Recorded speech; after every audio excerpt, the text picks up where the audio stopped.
माता, लंकापति पधार रहे हैं। हमारा पुत्र इस समय अवश्य ही कोई आवश्यक बात होगी।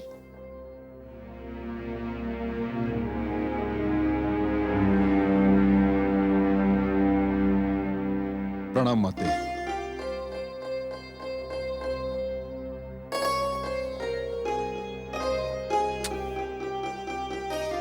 मेरे महान पुत्र, मेरे शक्तिशाली लाडले, मेरे यशस्वी लाल के मुख पर चिंता की रेखाएं मुझे व्याकुल कर रही हैं।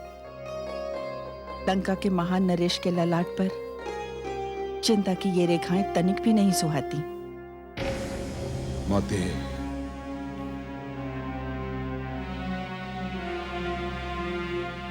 मैं अनुज से मिलकर आ रहा हूं। पुत्र विभीषण से? कई दिनों से उसे मैंने देखा नहीं। वो अत्यंत व्यस्त था माते। व्यस्त था? किस कार्य में व्यस्त था? विष्णु के यज्ञ में। क्या?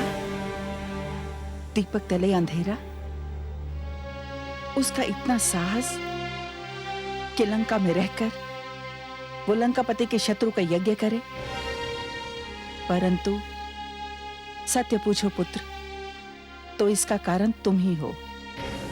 स्मरण है तुम्हें, जब भी मैं तुम्हें यज्ञ में जाने से रोकती थी, तुम अपने स्थान पर विभीषण को यज्ञ में जाने को उकसाते थे। ये प्रवृत्ति उसे तुम्ही ने डाली। हाँ माते, स्मरण है मुझे। पर आप चिंता न कीजिए।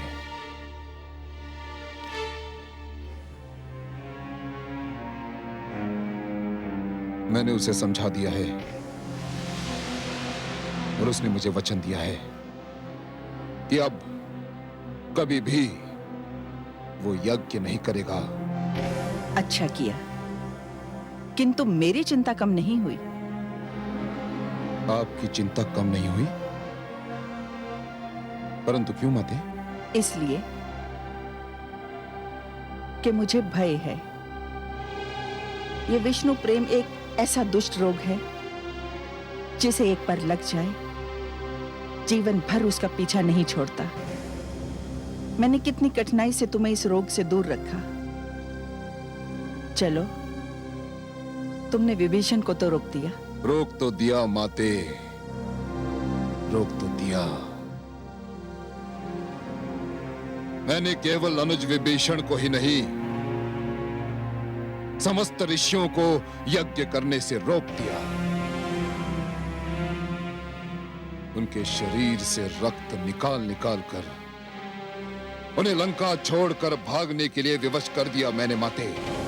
जानती हूं, जब मैंने ये समाचार सुना तो तुम्हारी भूरी भूरी प्रशंसा भी की थी। ये सब तो ठीक है माताश्री, पर एक प्रश्न मेरे मन में बार बार सिर उठाता है। कैसा प्रश्न? माते, जितनी बार मैंने ऋषियों को यज्ञ करने से रोका, जितनी बार मैंने उनके शरीर से रक्त खींचा, उतनी बार मेरे मन में एक प्रश्न गूंजा कि मैं लंकापति रावण ये क्या कर रहा हूं, ये क्यों कर रहा हूं? किंतु आज तक माते, आज तक मुझे इस प्रश्न का उत्तर नहीं मिला। इसका उत्तर मैं जानती हूं। इसका उत्तर है मेरे पास। इसका उत्तर क्या है माते? मेरे पुत्र, तुम्हारे मन में सिर उठाने वाला ये दुष्ट कुछ और नहीं, तुम्हारे शरीर में दौड़ते तुम्हारे पिताश्री के रक्त का प्रभाव है। इसी प्रभाव को तुम्हारे अस्तित्व से निकाल फेंकने के लिए मैं तुम्हें यज्ञ में भाग नहीं लेने देती थी। यदि इसके उपरांत भी ये दुष्ट जीवित है, तो अर्थ ये है कि तुम्हारे पालन पोषण में मेरी ओर से कुछ कमी रह गई है। नहीं माते, आप ऐसा मत कहिए। हमारे पालन पोषण में कोई कमी नहीं रही, परंतु इस प्रश्न से, इस दुष्ट क्यों से छुटकारा पाना चाहता हूं। आप मेरी सहायता करें माते, आप मेरी सहायता करें। अवश्य पुत्र, अवश्य सहायता करूंगी, क्योंकि तुम ही तो मेरी महत्वाकांक्षा की पूर्ति के एकमात्र साधन हो। तुम ही तो असुरों के एकमात्र आशा दीपक हो, असुर संस्कृति के रक्षक और विस्तारक भी। मैं तुम्हारी सहायता अवश्य करूंगी, किंतु उससे पहले तुम्हें स्वयं अपनी सहायता करनी होगी। माते, मैं कुछ भी करने को तैयार हूं माते, मुझे आज्ञा दें। जब भी ये प्रश्न सिर उठाए कि तुम जो कर रहे हो, क्यों कर रहे हो, उसे अपने मस्तिष्क से झटक कर फेंकने का प्रयास करो, ये समझकर कि ये वो नाग है जिसे तुम्हारे शत्रु विष्णु ने तुम्हें डसने को भेजा है। उसका फन कुचलने का प्रयास करो। ये सोचकर निश्चिंत ना हो जाओ कि ऋषि तुम्हारे राज्य से चले गए। वे संसार में जहां भी हों, उन्हें यज्ञ ना करने दो, उन्हें चैन से ना बैठने दो। इसी कारण माते, इसी कारण मैंने कई राज्यों पर आक्रमण किए, किंतु क्या करूं, दशरथ के हाथों मेरी पराजय हो गई। मेरी पराजय, लंकापति रावण की पराजय माते। भूल जाओ उस पराजय को, उस पराजय को भूल जाओ, किंतु दशरथ को मत भूलना। उस पराजय का प्रतिशोध तो लेना ही होगा, किंतु पुत्र, इससे पहले अपना ध्यान एक और अभियान पर केंद्रित करो। आप चाहती क्या है माते? मैं तुम्हें विश्व विजेता देखना चाहती हूं। जाओ पुत्र, अपने भ्राता कुंभकर्ण के पास जाओ, उसे साथ लेकर विश्व विजय अभियान पर निकल पड़ो। मेरा आशीर्वाद तुम्हारे साथ है।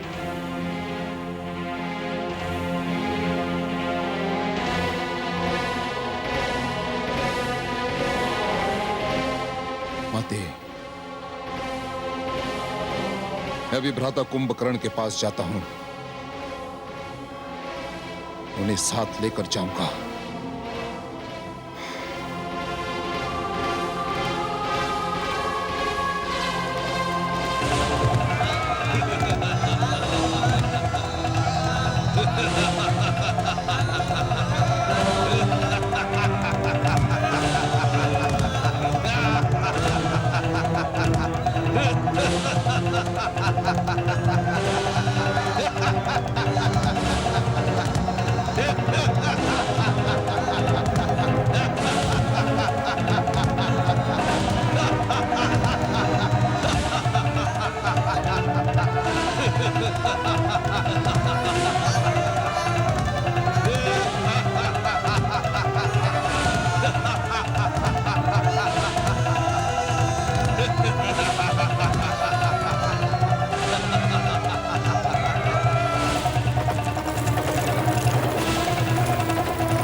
ये सब क्या हो रहा है? पूज्य भ्राता रावण को कुंभकर्ण का प्रणाम। भ्राताश्री, यदि मैं इन दुष्ट मानवों को आतंकित न करूं, तो ये नियंत्रण रहित होकर मेरा आदर और आपकी आज्ञा का पालन करना छोड़ दें। अब शांत हो जाओ मंझले, शांत हो जाओ। अब मैं आ गया हूं। कहां से आ रहे हो भ्राताश्री? मैं माताश्री के चरण स्पर्श करके आ रहा हूं। कैसी है माताश्री? उन्हें कोई कष्ट तो नहीं? जिसके तुम जैसा पुत्र हो, उसे काहे का कष्ट मचले? महान है हमारी माता। मेरा मन करता है कि मैं उनकी हर इच्छा पूर्ण करूं। मजले, माता श्री ने आज एक इच्छा व्यक्त की है। क्या इच्छा व्यक्त की है माता श्री ने? बताइए, मैं उसे पूरा कर दिखाऊंगा। मजले, माता श्री चाहती हैं कि मैं विश्व विजेता बनूं। तो बन जाइए, कौन रोक सकता है आपको? और विश्व विजेता क्यों, आप त्रिलोक विजेता बने। आप रावण हैं लंका नरेश। बनना तो चाहता हूं मजले, बनना तो चाहता हूं, किंतु ये सब तुम्हारे सहयोग के बिना असंभव है।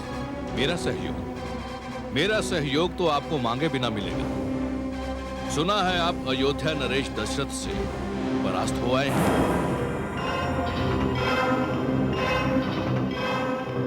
यही तो खेद है मजले, उसका स्मरण करते ही मेरा रक्त खौलने लगता है। परास्त होने पर किस वीर का रक्त नहीं खौलता? आप जानते हैं आप पराजित क्यों हुए? हाँ, जानता हूं। तो बताइए। मैंने तुम्हें साथ न ले जाने की भूल की थी। हाँ, अब आपने बुद्धिमत्ता की बात की। आपके पराजित होने का यही कारण था, किंतु त्रिलोक विजय के लिए केवल मेरा सहयोग पर्याप्त नहीं, आपको कुछ और करना होगा। तो फिर मुझे क्या करना होगा? आपको एक देवता की आराधना करके उसे प्रसन्न करना होगा। मैं विष्णु की आराधना नहीं करूंगा मजले, कदापि नहीं करूंगा। छी छी छी, किसका नाम ले लिया आपने? उस दुष्ट की आराधना करने का परामर्श आपको मैं कैसे दे सकता हूं, जिसने हमारे नाना श्री को मारकर पाताल भेज दिया था। आप तो जानते हैं भ्राताश्री कि मैं उससे कितनी घृणा करता हूं। तो फिर मुझे किसकी पूजा, किसकी आराधना करनी होगी? ब्रह्मा की। आपको ब्रह्मा की आराधना करके उन्हें प्रसन्न करना होगा, और केवल आपको ही नहीं, मुझे और अनुज विभीषण को भी। हाँ, ये स्वीकार है मुझे। अब मुझे ये बताओ कि अनुष्ठान कैसे किया जाएगा? यज्ञ द्वारा। यज्ञ द्वारा? ये तुम क्या कह रहे हो मजले? मैंने सारे यज्ञ रोक दिए हैं। मैंने विभीषण तक से वचन ले लिया है कि वो कभी यज्ञ नहीं करेगा। मैं यज्ञ विरोधी हूं मजले, यज्ञ विरोधी। हाँ, मैं जानता हूं कि आप यज्ञ विरोधी हैं, किंतु विष्णु के यज्ञ का विरोध करें। यज्ञ मात्र का विरोध क्यों करते हैं?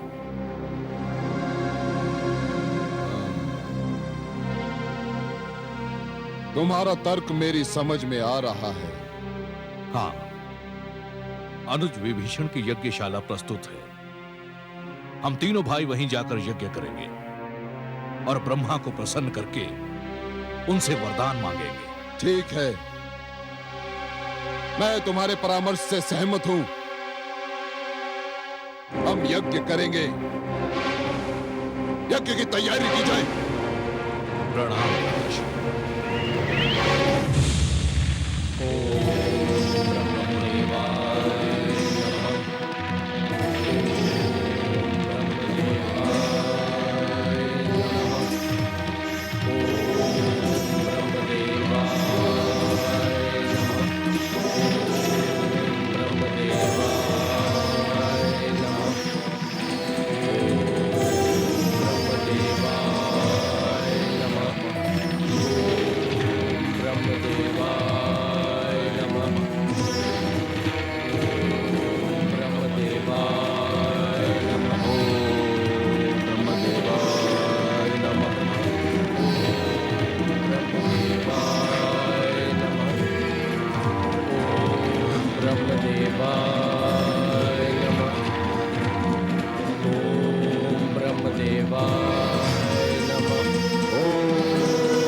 ब्रह्मदेवाय नमः।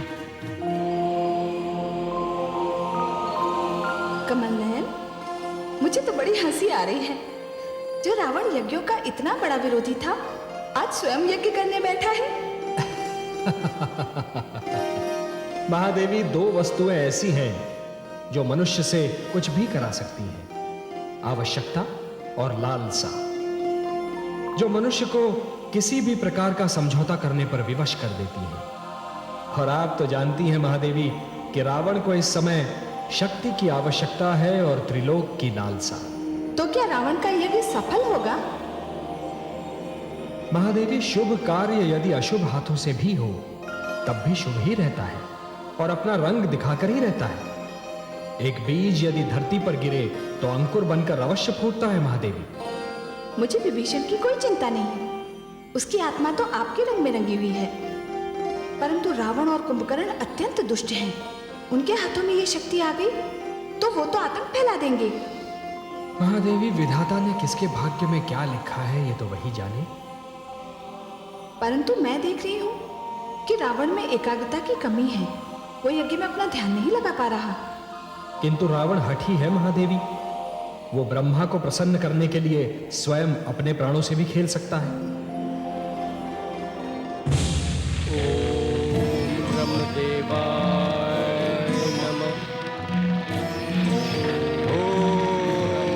ब्रह्मदेवाय नमः।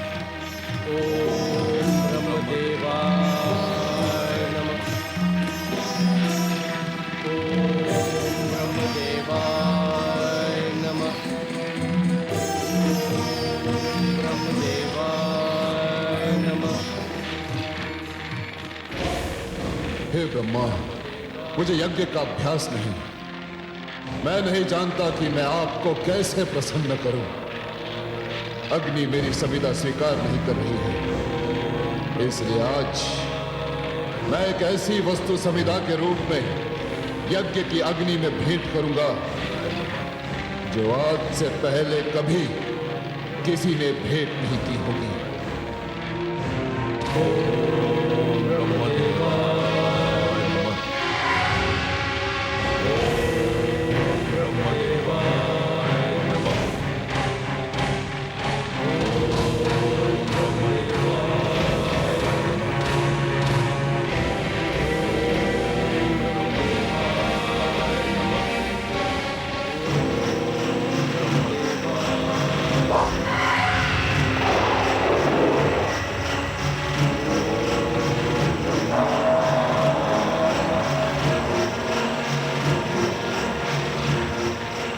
किसने अपना शीश मुझे दान दिया? सिर के बिना तो मेरे भक्त की मृत्यु हो जाएगी।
ये तो मेरे भक्त विश्रवा ऋषि का पुत्र है।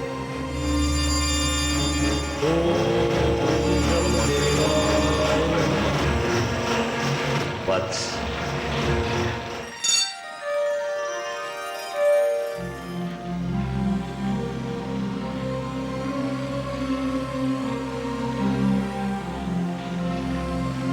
प्रणाम ब्रह्मदेव।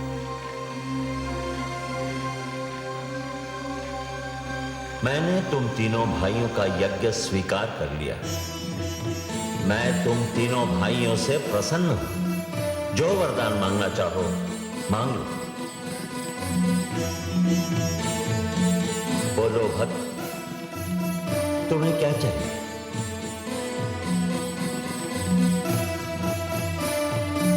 हे ब्रह्मदेव, पहले मेरे दोनों भाई वरदान मांग लें, उसके पश्चात मैं वरदान मांगूंगा। अनुज, वरदान मांगो। जो आज्ञा भ्राताश्री। ब्रह्मदेव, मुझे वरदान दीजिए कि मेरी आत्मा पर जिसके प्रेम का रंग चढ़ गया है वो कभी न उतरे।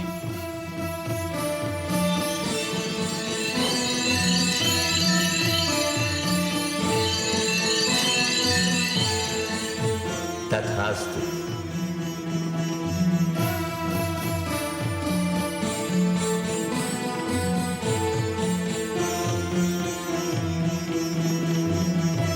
तुम क्या चाहते हो भक्त?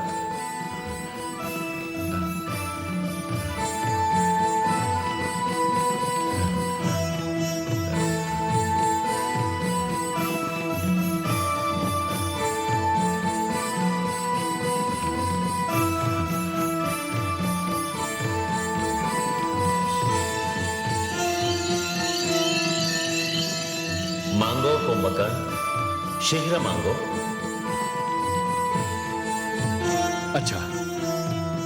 अच्छा, मैं ये चाहता हूं कि सारी आयु 6 मास तक सोता रहूं और एक दिन भोजन करूं और फिर 6 मास तक निद्रा सागर में डूब जाऊं।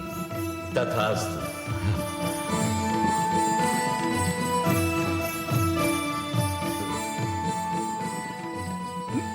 नहीं ब्रह्मदेव, मेरी इच्छा है कि मैं सारी आयु 6 मास तक भोजन करता रहूं और एक दिन सोता रहूं। बस हो गया वत्स, वरदान बदले नहीं जाते।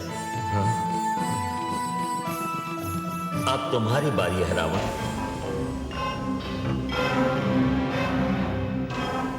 हे ब्रह्मदेव, मुझे ऐसा वरदान दीजिए कि मैं मृत्यु पर विजय प्राप्त कर लूं। नहीं वत्स, मृत्यु पर विजय पाना असंभव है। साधारण मानव तो मुझे मार ही नहीं सकता ब्रह्मदेव,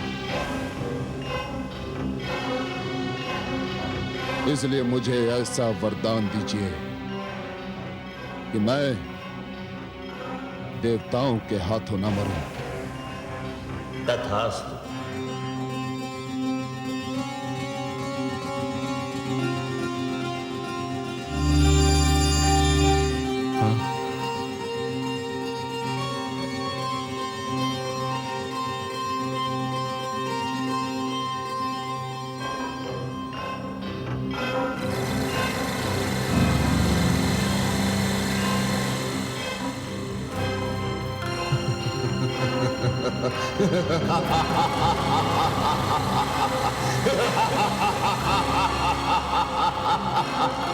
ये तो बहुत बुरा हुआ कमल नयन। रावण को इतनी शक्ति दी थी ब्रह्मा जी ने, अब क्या होगा? महादेवी, शक्ति चाहे जितनी मिल जाए किंतु वो भाग्य लेख की शक्ति को हटा नहीं सकती। किंतु ये क्या कमल नयन, ये कुंभकर्ण क्या मांग बैठा? महादेवी, वास्तव में वो मांगना चाह रहा था कि वो 6 मास तक केवल भोजन करता रहे, फिर केवल एक दिन के लिए सो जाए और फिर से जागकर भोजन करने में जुट जाए। किंतु मैंने उसके मन में दुविधा डाल दी और उसके मुख से उल्टी ही बात निकल गई।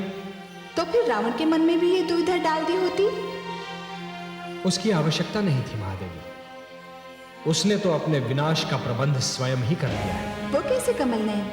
उसे तो वरदान मिला हुआ है कि किसी देवता के हाथों वो मर ही नहीं सकता, और मानव को तो वो कुछ समझता ही नहीं।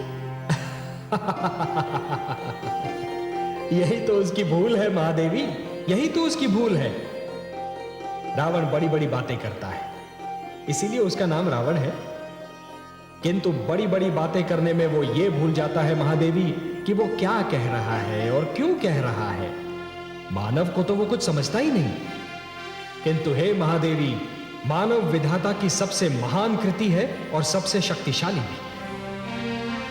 रावण ने विधाता से देवताओं के हाथों ना मारे जाने का वरदान लेकर बड़ी भूल की है, क्योंकि अब उसका विनाश मानव के ही हाथों होना सुनिश्चित है।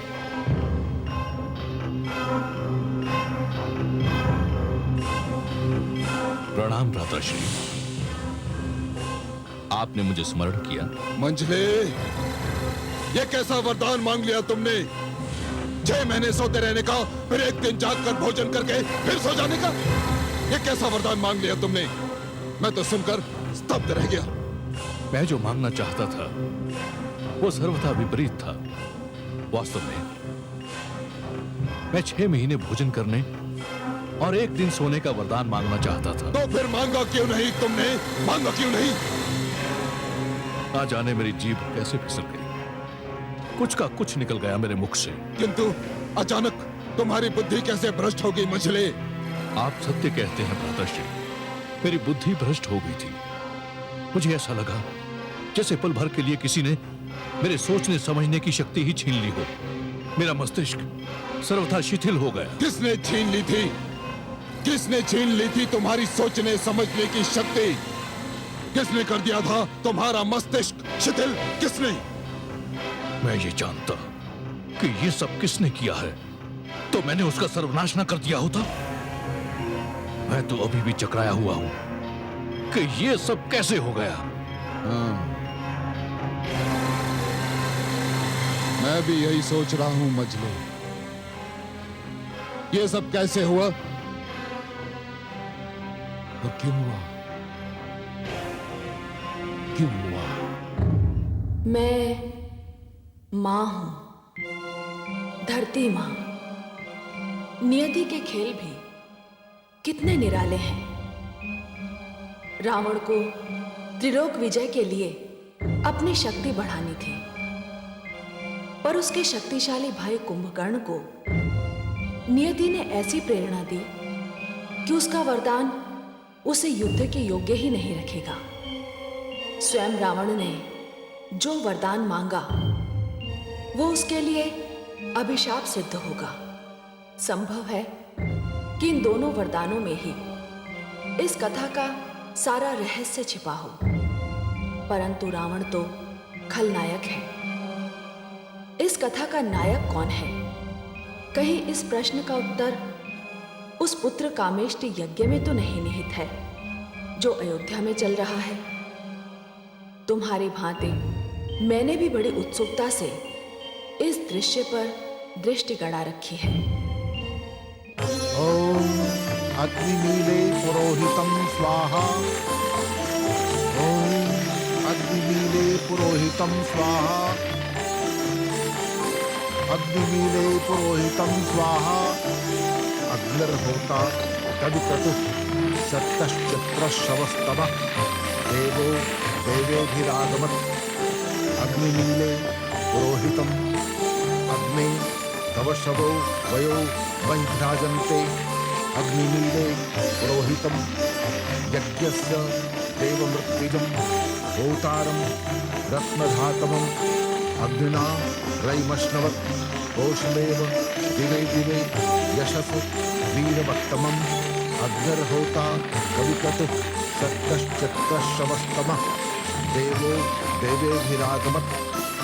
अग्निमीले पुरोहितम् अग्ने तव शवो वयो वैभ्राजन्ते।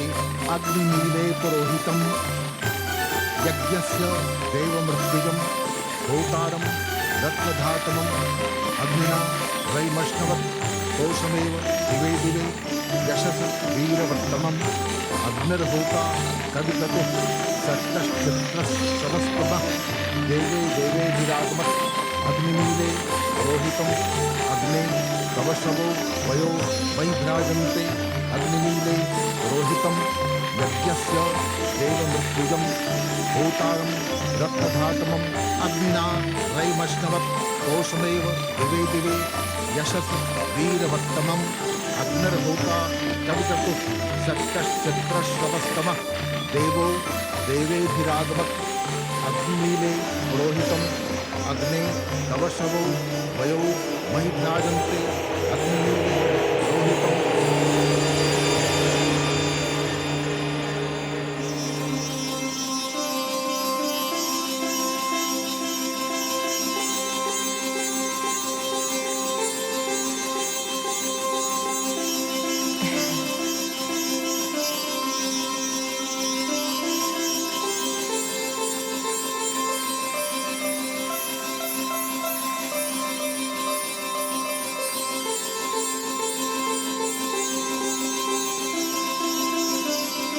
हे राजा दशरथ, आपका पुत्र कामेष्टि यज्ञ सफल हुआ।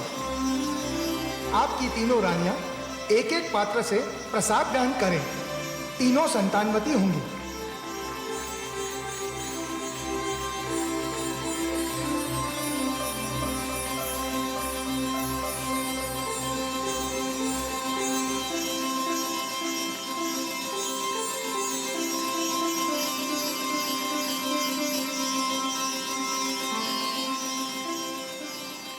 पात्र तो 4 हैं, एक पात्र व्यर्थ क्यों जाए? यदि मैं चौथा पात्र कैकेयी को दे दूं, तो उसको 2 पुत्र मिल जाएंगे। महाराज और प्रसन्न हो जाएंगे।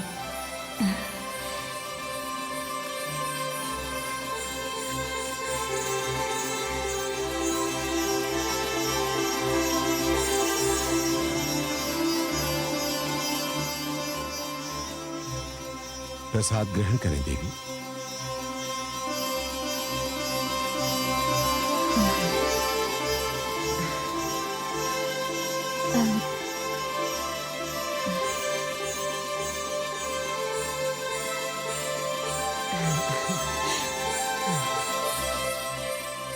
बहना, ये तीसरा पात्र मैंने तुम्हारे लिए उठाया है।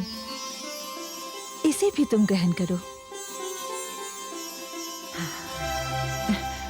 नहीं दीदी, मुझसे अधिक इस पर दीदी कौशल्या का अधिकार है। नहीं देवी, यह असंभव है। आपने पात्र छू लिया तो आप ही को ग्रहण करना होगा। इसे और कोई नहीं ग्रहण कर सकता। आपने कह दिया दीदी, मैं धन्य हो गई। ईश्वर को कोटि कोटि धन्यवाद।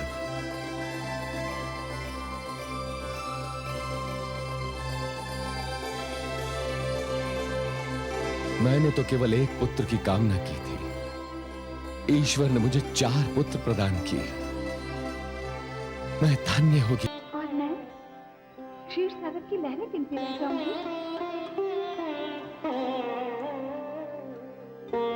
नहीं देवी, जहां मैं वहां आप। हमारा बंधन तो अटूट है। हमारा वियोग क्षणिक है देवी, किंतु मिलन अनंत है। धरती पर आपके शुभागमन की विधि भी संपन्न होगी। आप शीघ्र ही धरती पर मुझसे मिलने आएंगे। हे कमल नयन, हे सर्वेश्वर, हे नीलकांत, आपको कोटि कोटि प्रणाम।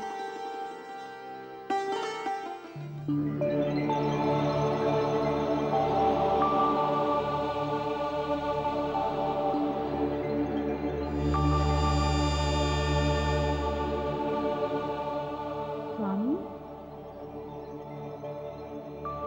स्वामी, स्वामी, इतना व्यस्त तो मैंने आपको पहले कभी नहीं देखा स्वामी। भाग्य लेख लिखना तो आपका नित्य का कार्य है, परंतु आज किसका भाग्य लिख रहे हैं आप, जो आप स्वयं अपने ही लिखे में खो गए? आपको जो कष्ट हुआ उसके लिए मैं क्षमा चाहता हूँ देवी, किंतु आपने सत्य ही कहा। कि मैं स्वयं अपने लिखे में ही खोसा गया था। उसी का तो कारण जानना चाहती हूँ मैं। आज किसका भाग्य लिख रहे हैं आप? हे देवी, धरती पर 3 नारियां पुत्रों को जन्म देने वाली हैं। मुझे भाग्य तो समस्त पुत्रों का लिखना था, परंतु उसमें से एक अर्थात कौशल्या पुत्र का भाग्य रचते रचते मैं स्वयं आनंद विभोर होकर उसमें खो गया। हे देवी, कौशल्या पुत्र राम मानव रूप में वो देवता होगा जो मानव के परस्पर संबंधों का उदाहरण प्रस्तुत करेगा, ऐसा उदाहरण जो पहले किसी ने प्रस्तुत नहीं किया। हां देवी, मानव संबंधों की ऐसी परिभाषा, ऐसी व्याख्या जो युगों युगों तक मानवता का मार्गदर्शन करती रहेगी। राजा दशरथ की 3 रानियां गर्भवती हैं। ये तो मैं जानती थी, और ये जानकर स्वयं मुझे इतना आनंद आया कि मैंने ये निर्णय ले लिया कि राजा दशरथ के पुत्रों के जन्म के समय मैं स्वयं आपके साथ अयोध्या चलूंगी। अवश्य देवी, ये बहुत अद्भुत दृश्य है। देख रही हूँ स्वामी, राजा दशरथ की 3 रानियां अपने गर्भवती होने का समाचार एक दूसरे को सुनाना चाहती हैं, परंतु लाज ने उनकी वाणी पर अंकुश लगा रखा है।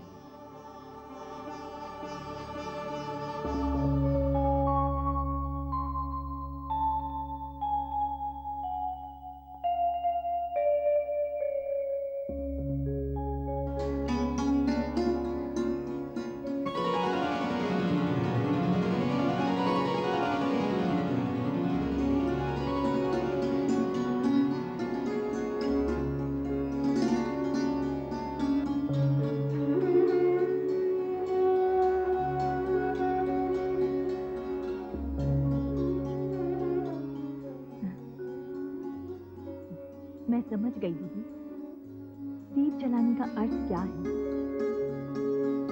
आपकी अनुमति हो तो मैं भी एक दीप जलाऊं?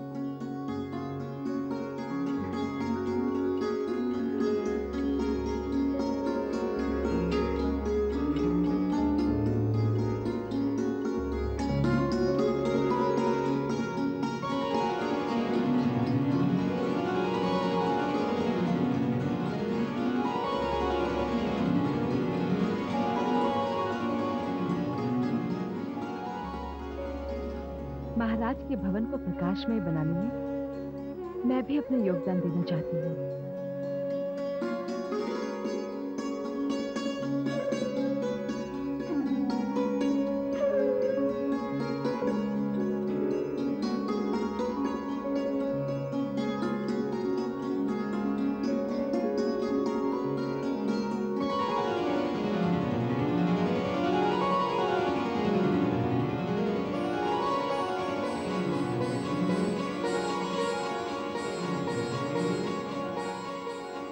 महारानी सुमित्रा, तनिक देखो तो सही, कैकई का मुख कैसा चमक रहा है।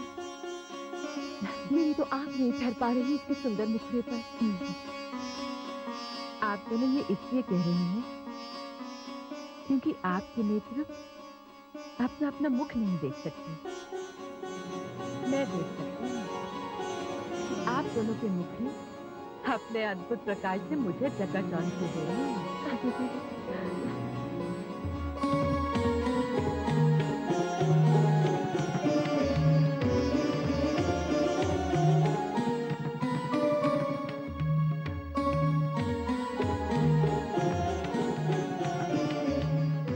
दीपक तो इस भवन में हर रात्रि प्रज्वलित होते हैं, किंतु आज आप तीनों के चमकते मुखमंडल देखकर तो लगता है कि इन दीपकों की कोई आवश्यकता ही नहीं।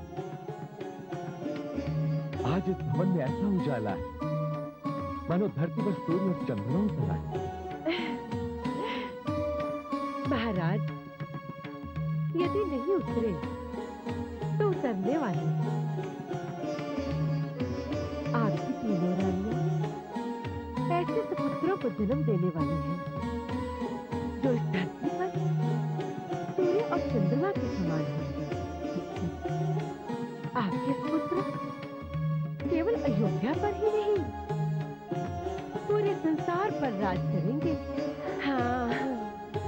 करे आपके मुख से निकले शब्द साफ हैं।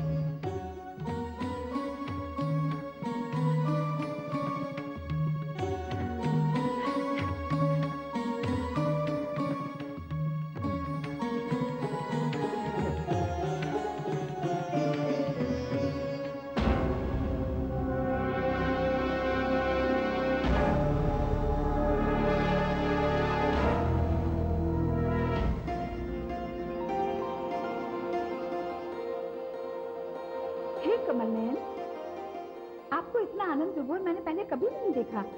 आज तो आप आनंद से झूम रहे हैं। हाँ महादेवी, धरती पर चैत्र मास का आगमन होने वाला है और पृथ्वी पर मेरे आगमन की प्रतीक्षा इसी चैत्र मास में होगी। मेरी मानव लीला का आरंभ होते ही आपको भी अपनी भूमिका निभाने के लिए धरती पर अवतरित होना पड़ेगा। तो मुझे भी उस क्षण की प्रतीक्षा करनी होगी जब राजा जनक अपने हाथों में हल थाम लेंगे।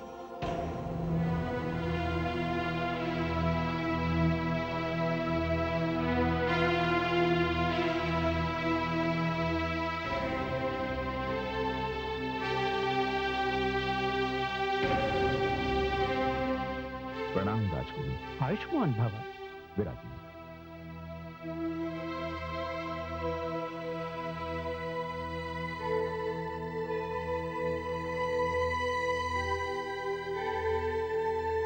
राजगुरु, मैं कब से प्रतीक्षा कर रहा हूं कि अपनी कृषक प्रजा के साथ मिलकर हल चलाऊंगा।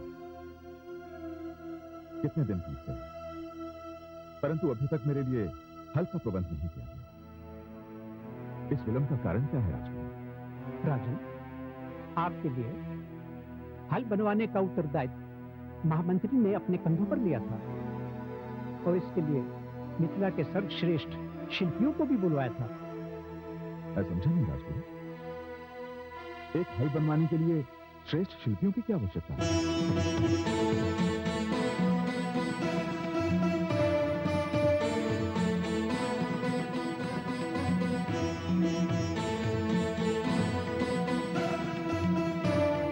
मिथिला नरेश की जय हो।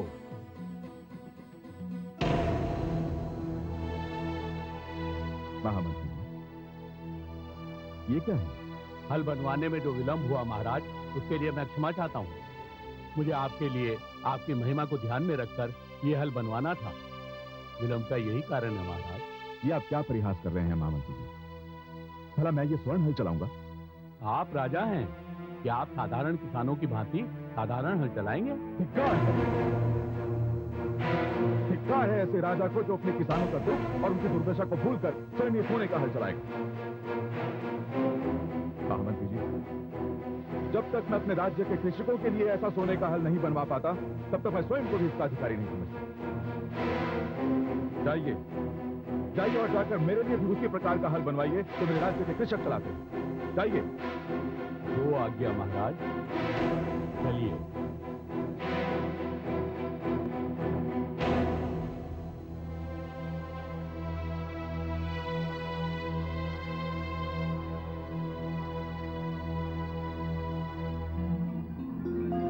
देखा आपने महादेवी, देखा आपने प्रजापालक राजा जनक को?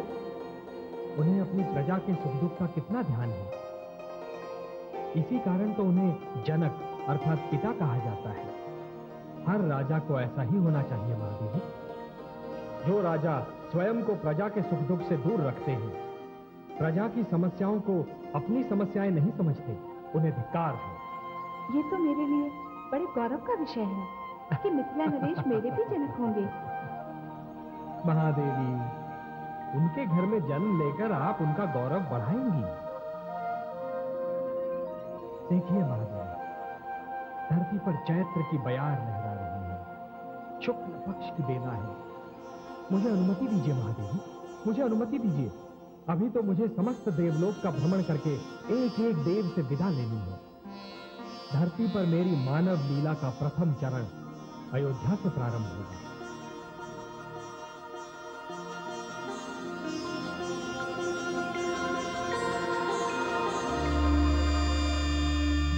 नारायण नारायण। हे लक्ष्मीपति, मैं पृथ्वी पर आपकी यात्रा का अभिनंदन करता हूं। आपने सिद्ध कर दिया कि आपको धरती और मानव के कल्याण की कितनी चिंता रहती है। हे जगदीश्वर, पृथ्वी वाले अज्ञान के अंधकार में आपको भूल सकते हैं, किंतु आप पृथ्वी को दिया हुआ अपना वचन नहीं भूल सकते। ओम पूर्णमदः पूर्णमिदं पूर्णात् पूर्णमुदच्यते पूर्णस्य पूर्णमादाय पूर्णमेवावशिष्यते।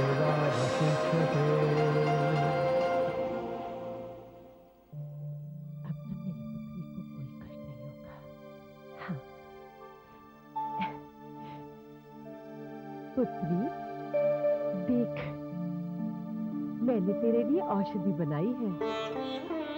इसका प्रयोग करने से तुम्हें तनिक भी प्रसव पीड़ा नहीं होगी। हाँ, धन्यवाद भाई माँ।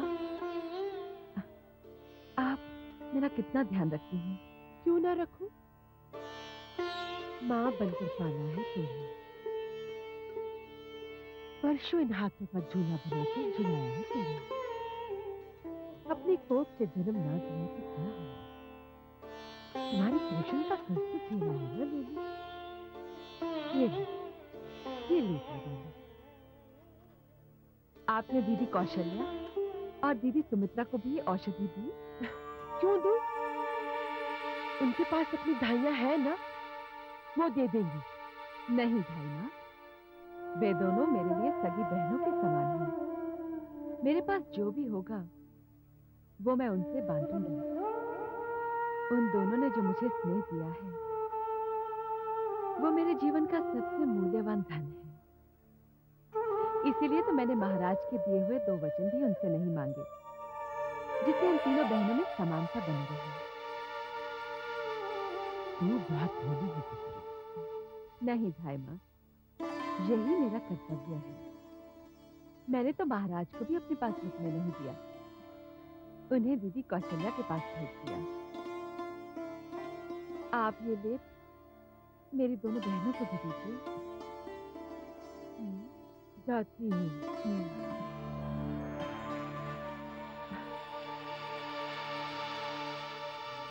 तू तो मेरी मूर्ख है पुत्री,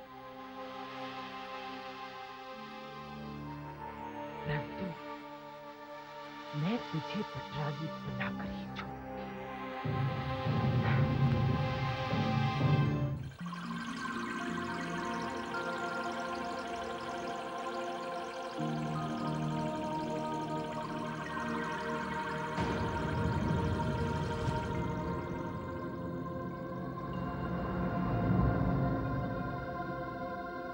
प्रणाम है आदि प्रजापति।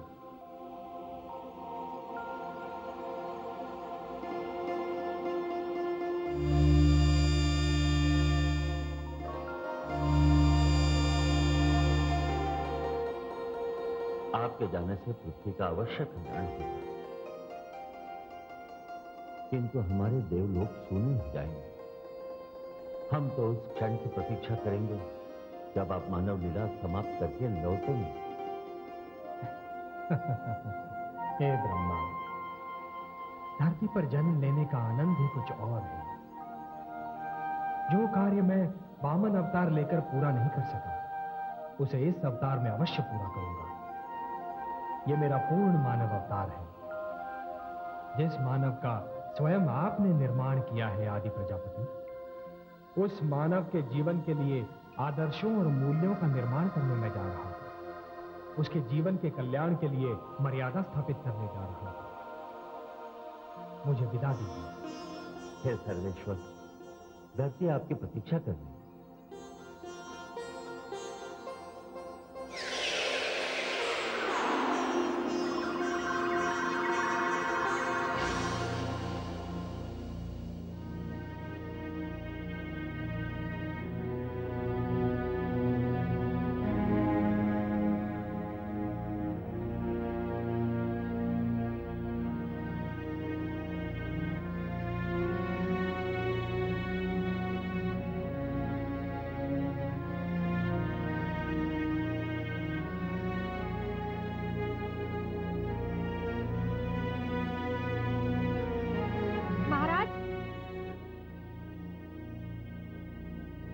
जय हो।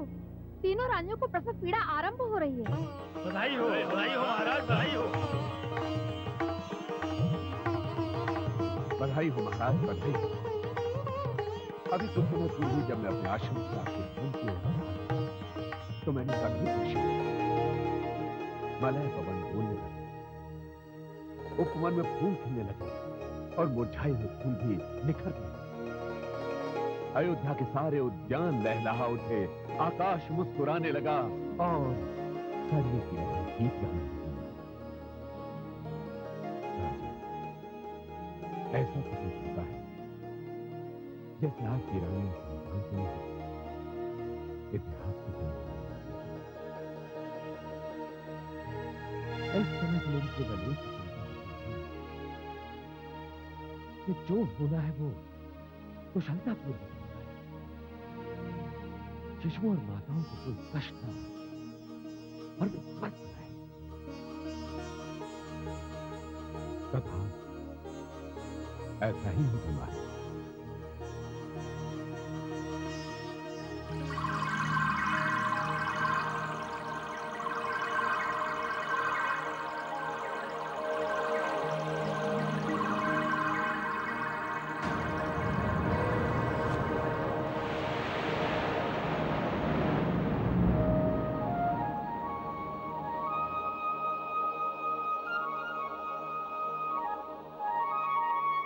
हे लक्ष्मीपति, आपके धरती पर अवतरित होने का शुभ समाचार सुनकर हम सभी देवताओं ने निर्णय किया है कि हम भी धरती पर जन्म लेंगे और आपकी लीला में यथाशक्ति योगदान करेंगे।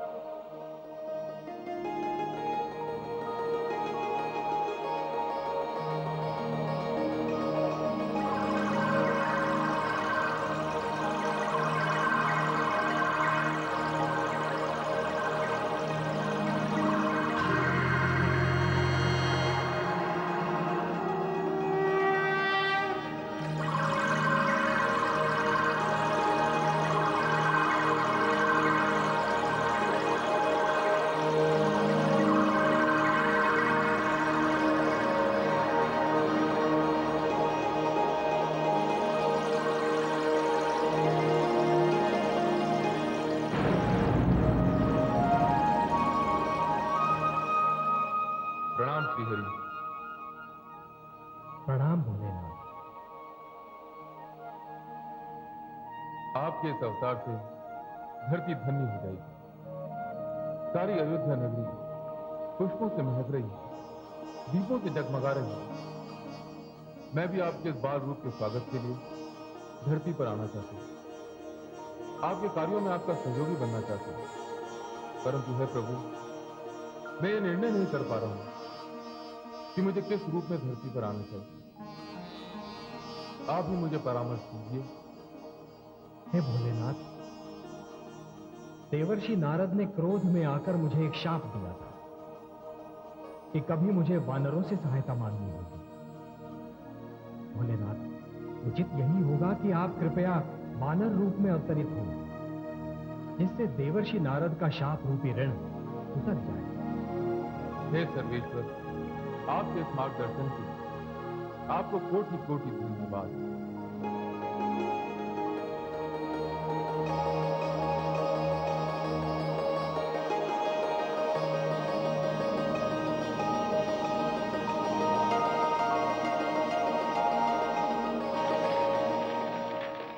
ओम भूर्भुवस्सुः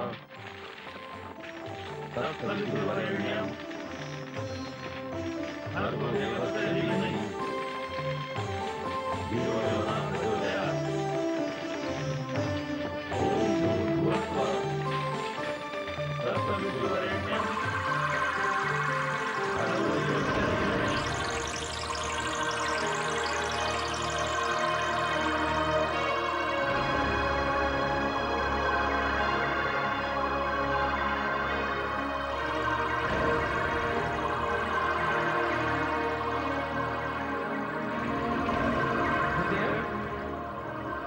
ये तो अद्भुत दृश्य है। ये कैसा चमत्कार है। धरतीवासियों की पुकार सुन ली गई है। ईश्वर धरती पर आ रहे हैं और उनके आगमन का स्वागत करें। शांताकारं भुजगशयनं पद्मनाभं सुरेशं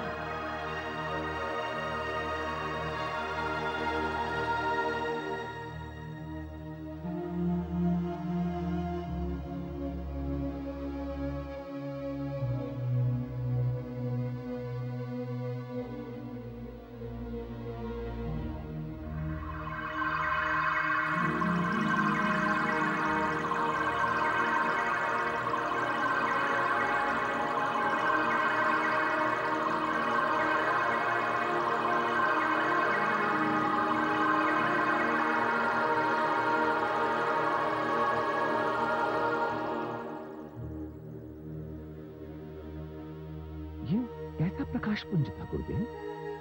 आप लोगों ने देखा? हाँ हाँ महाराज, यह प्रकाश पुंज हमने भी देखा। राजन, ये तो शुभ संकेत है।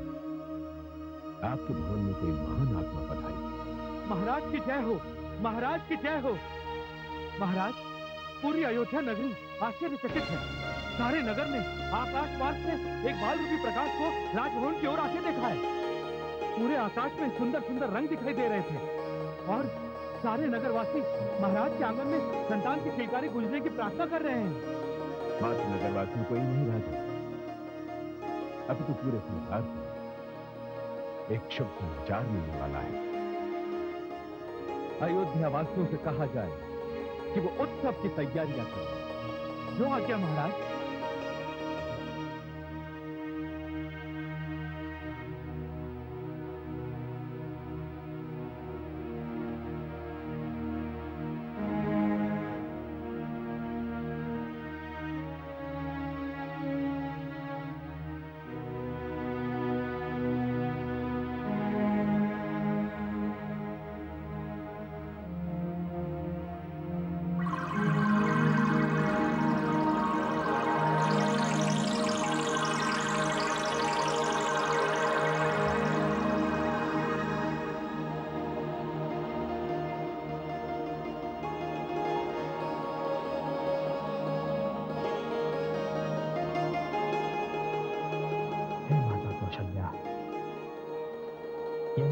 सौभाग्य है कि मैं आप जैसी देवी की कोख से जन्म लेने वाला हूं।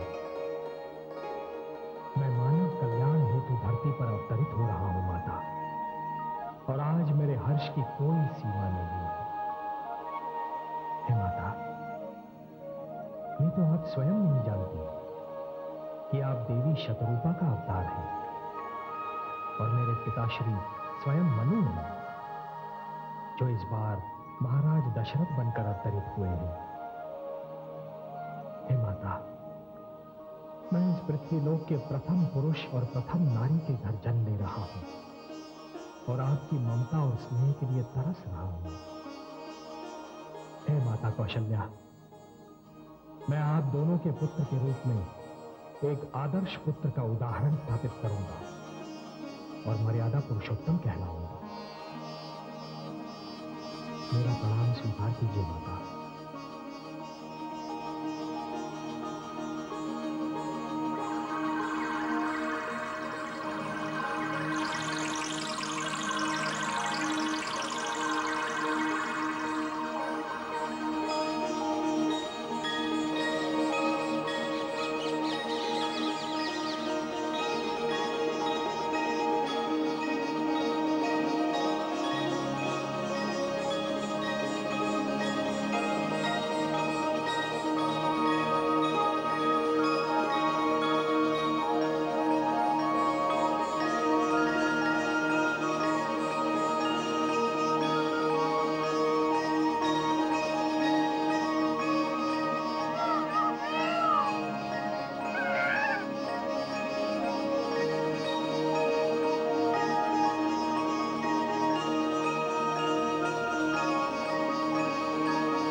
जय हो महाराज।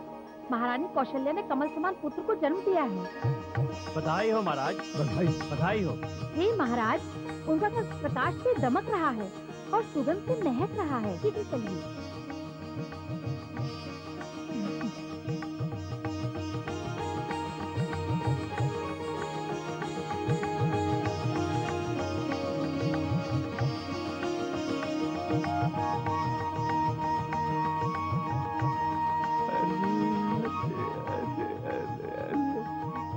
मेरा पुत्र, मेरा सत्ता, मेरा प्यारा सा पुत्र, मेरे लाल, तेरी आंखों का तारा,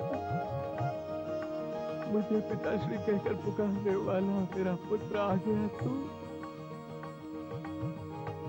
हे ईश्वर, हे परमेश्वर, तूने मुझे पुत्र रत्न प्रदान कर मेरे जीवन की अमावस्या पूर्णिमा के चंद्र सा जगमगा दिया। मैं धन्य हो गया प्रभु, अयोध्या धन्य हो गई। मेरा पुत्र, मेरा उत्तराधिकारी, मेरे लाल।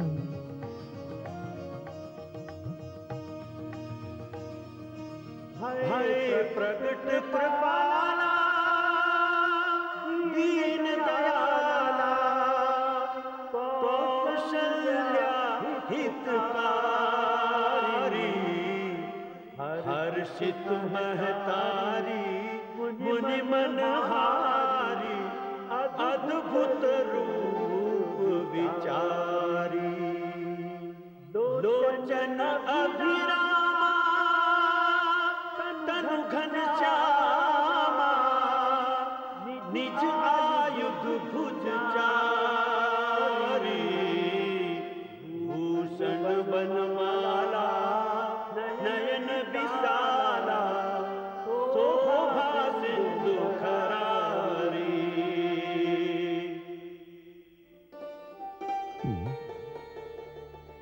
देखिए तो हमारा पुत्र कितना सुंदर है।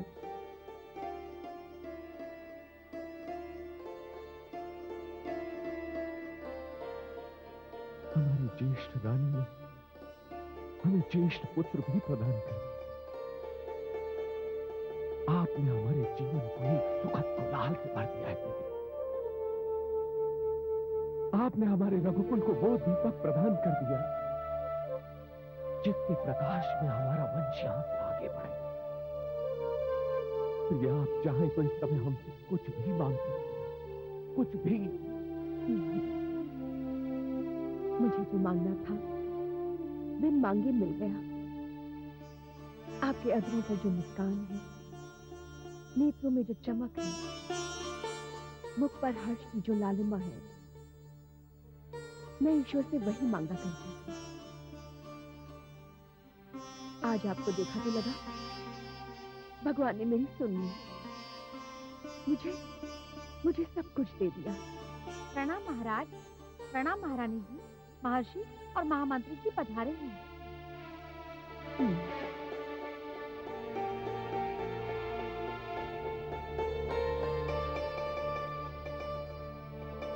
आइए गुरुदेव, आइए। प्रणाम गुरुदेव। सौभाग्य।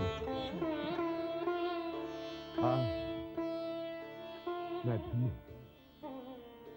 राजन, इस बालक में मुझे यश, तेज, वीरता, धैर्य और मर्यादा की प्रतिष्ठा तथा चरित्र की महानता का प्राण रूप दिखाई दे रहा है। अब मुझे ज्ञात हुआ कि अयोध्या में अचानक ही वसंत क्यों छा गया। उसका कारण क्या है? गुरुदेव, एक संतानहीन पिता को पुत्र जन्म पर जो हर्ष होता है वो तो मुझे है ही, किंतु न जाने क्यों मुझे ऐसा लग रहा है कि मेरा ये नवजात शिशु पुत्र से कुछ बढ़कर है। कौन है ये समझने में मैं असमर्थ हूं। आपको समझने की आवश्यकता ही नहीं है राजन। ये बालक स्वयं समझा देगा कि ये कौन है, क्या है। गुरुदेव, मैं अपने इस पुत्र का कोई ऐसा नाम रखना चाहता हूं जिसे संसार कभी भूल न पाए। अवश्य राजन, आज चैत्र मास के शुक्ल पक्ष की नवमी तिथि है। पुनर्वसु नक्षत्र है और कर्क लग्न में राजमहिषी कौशल्या ने इस अनन्य बालक को जन्म दिया। इसके स्वयं के ग्रह भी महान है। इस समय सूर्य, मंगल, गुरु, शुक्र, शनि, ये सभी ग्रह अपने उच्च स्थान पर हैं। आपके घर में साक्षात ब्रह्म ने जन्म लिया है। इस बालक का नाम राम के अतिरिक्त और कोई नहीं है।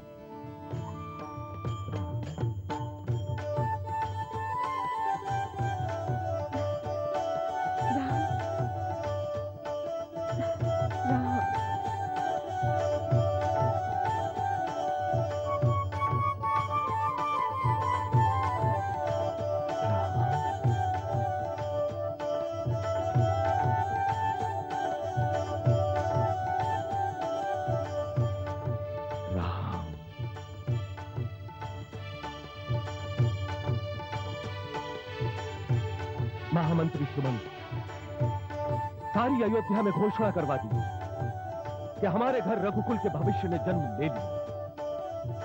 अयोध्या के भावी नरेश ने जन्म ले लिया। राम ले लिया।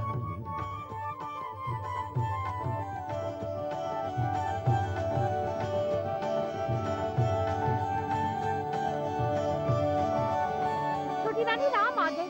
अयोध्या में राम आ गए। हमारी अयोध्या में श्री राम आ गए। राम आ गए? हाँ छोटी रानी, बड़ी रानी ने सूर्य समान पुत्र को जन्म दिया है। अच्छा, सूर्य समान पुत्र? मूर्ख, दीपक को सूर्य कह रही है। सूर्य बोलेगा, कैकेयी के गर्भ से उदय होगा। उसने उदय होने में दुनिया का नष्ट कर दिया। पर जब वो निकलेगा तो सारे दीपक उसके प्रकाश के आगे मंद पड़ जाएंगे। उसका नाम राम रखा है? हाँ छोटी रानी, महर्षि ने उसका नाम यही रखा है। कितना प्यारा नाम है। हम सब तो ये नाम सुनते ही झूम उठे। राजभवन में चारों ओर राम के ही नाम की माला जप रहे हैं लोग। मुझसे रहा नहीं जा रहा है। मैं भी तो देखूं अपने राम को। मुझसे धैर्य नहीं हो रहा है। चल, मुझे ले चल वहां। अरे अरे, तुम्हें अपनी अवस्था का तनिक भी ध्यान नहीं? इस अवस्था में ये झटके से उठना बैठना, दौड़ने भागने का प्रयास करना हानिकारक हो सकता है। भाई माँ, इस समय मेरे हर्ष की कोई सीमा नहीं है। मैं अपनी बहन के पुत्र के दर्शन किए बिना नहीं रह सकती। आप जानती हैं राम ने मुझे क्या बना दिया है? क्या बना दिया है जो तुम इतनी उतावली हो रही हो? भाई माँ, राम ने मुझे माँ बना दिया है।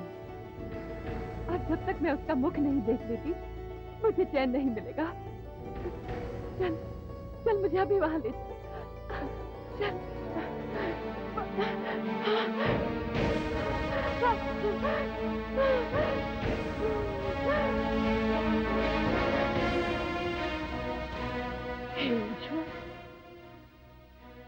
तूने एक बार फिर मेरी प्रार्थना अनसुनी कर दी। मैं तेरे आगे कितना गिड़गिड़ाई कि सबसे पहले संतान मेरी पुत्री को ही देना, किंतु हर समय